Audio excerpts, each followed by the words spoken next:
Hello everyone, this is Zeeebo and welcome to this Chaos Zero Nightmare video. So in this CZM video, we're going to talk about whether or not Yuki is good based off first impressions.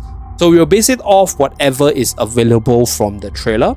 So these are all the different screenshots that we have from the trailer itself, from the Epiphany upgrade as well as the base kit, and also from the leaks right here. So we will be discussing a little bit based off the leaks to just give some brief analysis. However, do take note that all these are not confirmed yet, so we will be pulling for Yuki together with her exclusive partner once they get released, and then we will be giving our more in-depth analysis for the unit. Okay, so stay tuned for that. Do remember to like and subscribe. So for today's video, without further ado, let's start by discussing about the base kit over here. So on top we have the basic cards. So one costs 100% damage, two costs 220, okay, pretty standard stuff. One costs 100% shield, okay, and then we have prepare to subdue, draw one card plus 20. This is a little bit underwhelming. We'll take a look at the Epiphany upgrade to discuss whether or not this will become strong. But draw 120%. It's like Haru's harsh energy but worse though. Isn't it?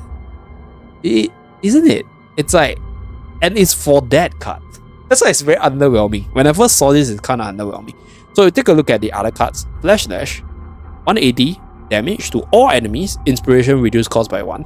So for those of you guys who do not know, inspiration is a keyword which triggers once you draw this card with another card or with your ego skill. So you don't get the inspiration proc when you start the turn with the draw, but you have to draw into this card specifically.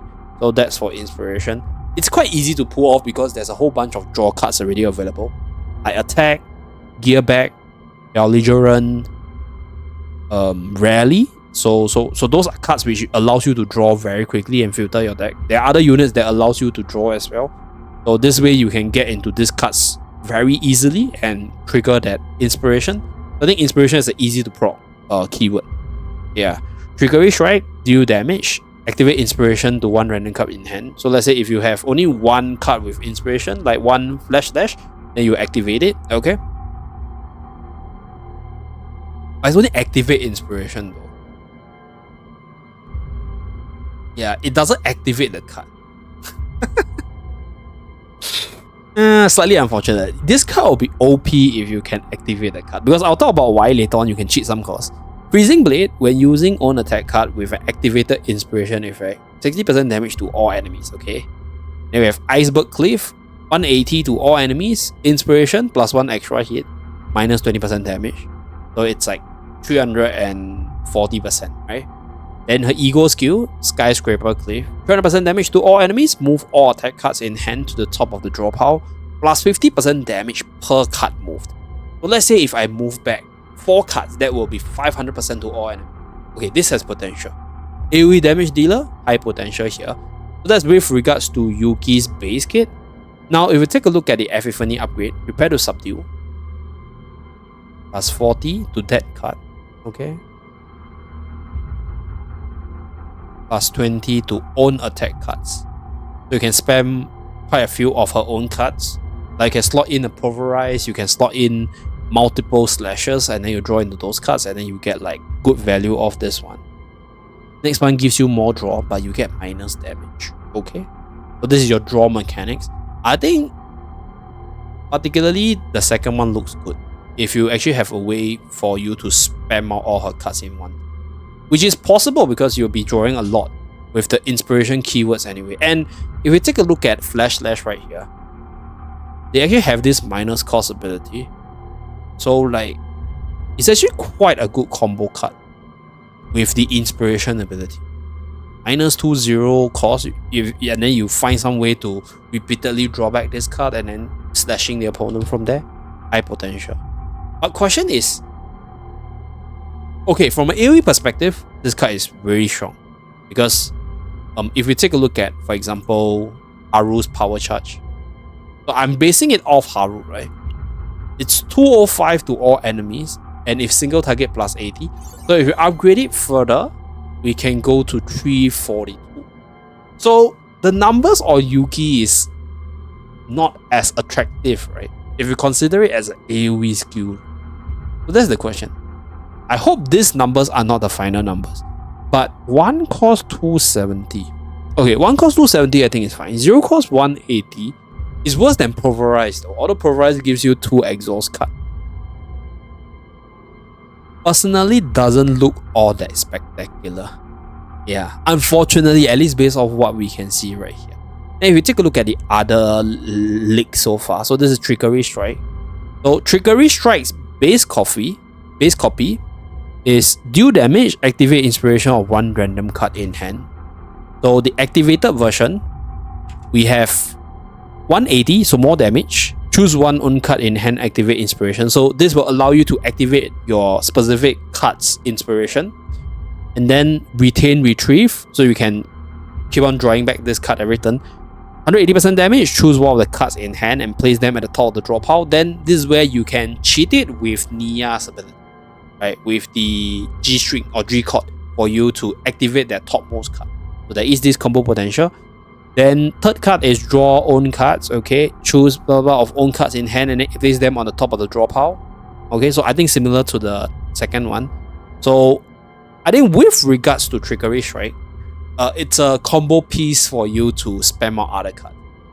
So the key cards in her deck should be A, Iceberg Cliff, or B, Lash. Okay? Because Freezing Blade is an upgrade. We take a look at Freezing Blade. Freezing Blade is slightly different because Freezing Blade in the league is plus damage to own 1 last drawn card, but this is actually very strong. 150. It got totally disfigured right here. So this became an AoE damage. I will still prefer this because this allows me to combo with all her attack cards together with neutral cards, for example. Then she'll be super duper broken. But then, considering the fact that we are getting new cards in season 1, it could be cards that would actually be very OP together with this one, if this was the case. And that's why I think they decided to go with this, I guess. So that's with regards to Yuki's Freezing Blade. So I think it's hard to compare this because this Epiphany upgrade, as you guys can see, is based off the damage boost, whereas this is not a damage boost, so I think we're not going to compare this one. Now for Iceberg Cliff, we're not getting an upgrade for that, but it's a very simple 300+% damage to all enemies. So it seems like Yuki will be a much stronger AoE DPS compared to a single target one. Because if you were to base it around the current meta, I think for the current meta itself, let me just go back into the game.